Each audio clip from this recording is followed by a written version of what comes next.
Pakistan versus Australia का पहला test का तीसरा दिन हुआ मुकम्मल और ऑस्ट्रेलिया की गिरफ्त मजबूत मैच पर। और ऑस्ट्रेलिया अब ये मैच को जीतने की तरफ जा रही है, 300 रन की लीड हो गई है।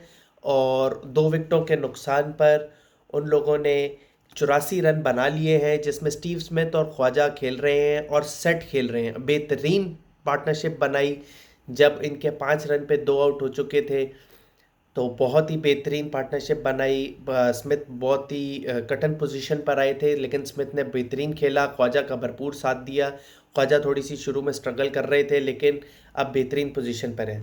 मैच की शुरू की आज दिन के शुरू की बात की जाए तो जब बाबर आजम क्रीज पर बैटिंग करने के लिए आए तो ऐसा लग रहा था कि शायद ये स्कोर कर दें और इमाम उल हक के साथ बड़ी पार्टनरशिप लगाएं, लेकिन ऐसा ना हो सका। बाबर आजम ने ऐसा लग रहा था कि शेल में खेल रहे हैं। बाबर आजम अपने फुल फ्लो में नहीं खेल रहे थे। कोई एक आध शॉट सी उनका देखने का मज़ा आया, बाकी वो जिस क्लास के बैट्समैन है वैसा मज़ा नहीं आया हमें।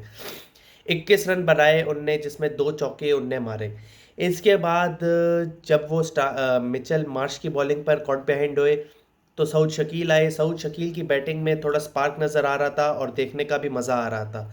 सऊद शकील ऑन सॉन्ग लग रहे थे, लेकिन वो भी बड़ी पार्टनरशिप ना लगा पाए। और पार्टनरशिप की जहाँ ज़रूरत थी, इमाम उल हक जो कि सॉलिड बैटिंग कर रहे थे, उन्होंने एक बहुत ही लूज विकेट दे दी नेथन लायन को। नेथन लायन ने जब इमाम उल हक की विकेट ली तो उनकी 2 विकेटें हो चुकी थी, जिसका ये मतलब है कि उनकी 498 विकेट्स हो चुकी थी। फिर जब उनने अपनी तीसरी विकेट ली आमिर जमाल को स्टंपिंग करके, अब नेथन लायन की 499 विकेट्स हो चुकी हैं। और अगली इनिंग्स में हम ये देखेंगे कि मोस्ट प्रोबेबली यही देखेंगे कि वो अपनी 500 विकेटें पूरी करते हैं, जो कि बहुत ही एक लेजेंडरी स्टफ होगा ये देखने के लिए। जो कि टेस्ट क्रिकेट के शायकीन हैं वो बेसब्री से इंतज़ार कर रहे हैं कि नेथन लायन, जो कि एक नॉर्मल ऑफ स्पिनर देखने में लगते हैं ऑर्डिनरी, लेकिन उनने अपनी 500 विकेटें पूरी कर रहे हैं। बेशक वो ऑस्ट्रेलिया का मैदान हो, इंग्लैंड का मैदान हो या सब कॉन्टिनेंट की विकेट्स हो, वो wickets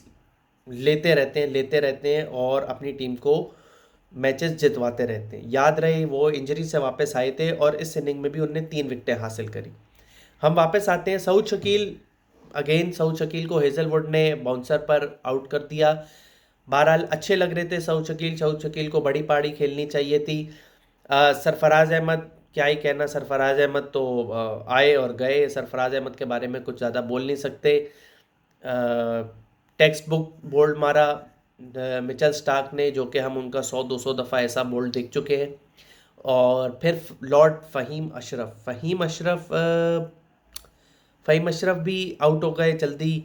Aamir Jamal again stumping. Shaheen Afridi ने केयरलेस शॉट खेली, मारने को जा रहे थे, शायद 10-15-20 रन और ऐड कर सकते थे सलमान अली आगा, जो कि अच्छा खेल रहे थे।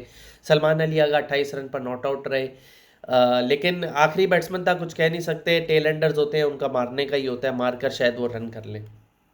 तो दिन के एंड पर ऑस्ट्रेलिया की गिरफ्त मजबूत है, 300 रन बनाए हैं। 300 रन की लीड है, जिसमें 84 पर 2 आउट हैं इस वक्त। इसके बाद उनके पास ट्रेविस हेड, मिचेल मार्श और बड़े बड़े नाम मौजूद हैं, एलेक्स कैरी। तो 3 प्रॉपर बैट्समैन इसके बाद इनके पास मौजूद हैं। कल देखते हैं, कल शायद ये एक अच्छा थोड़ा तेज़ भी खेलें। दिन इनके पास 2 पड़े हैं, दिन तो बहुत है, टाइम भी बहुत है। और आज इनने बहुत ही तसल्ली से खेला जब 2 विकेटें गिर चुकी थी। बात यहाँ मैं ज़रूर करूँगा खुरम शहजाद, जो कि पाकिस्तान के नए बॉलर हैं, जो कि डेब्यू कर रहे थे। बेहतरीन बॉलिंग कराई उन्होंने, 2 विकेटें हासिल करी। मार्नस लबुशेन और डेविड वार्नर को उनने आउट किया, दोनों को कैच आउट किया। बेहतरीन बॉलिंग। जो थोड़े से ऑफ कलर नज़र आ रहे हैं और पिछले कोई 1 साल से ऑफ कलर नज़र आ रहे हैं, या कह सकते हैं 7-8 महीनों से ऑफ कलर नज़र आ रहे हैं, वो शाहीन शाह अफरीदी हैं। शाहीन शाह अफरीदी को इस मैच में या इस सीरीज़ में लीडर ऑफ द पैक माना जा रहा था, क्योंकि हमारा बॉलिंग लाइनअप वैसे ही बहुत कमज़ोर है।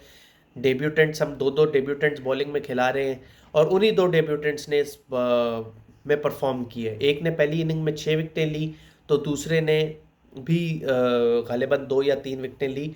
और फिर दूसरी इनिंग में आकर उन्होंने भी 2 विकेटें ऊपर से ले ली। तो अब देखना ये होगा कि शाहीन अफरीदी क्या कमबैक मारते हैं। और शाहीन अफरीदी कि कितनी विकेटें लेते हैं और शाहिन अफरीदी वापस फॉर्म में आते हैं या नहीं। उनका फॉर्म में आने का एक ही तरीका है, उनको अपनी पेस बढ़ानी पड़ेगी जो कि इतनी जल्द तो आने नहीं वाली। उनको अपनी रिदम पर काम करना पड़ेगा और फिर देखते हैं क्या होता है।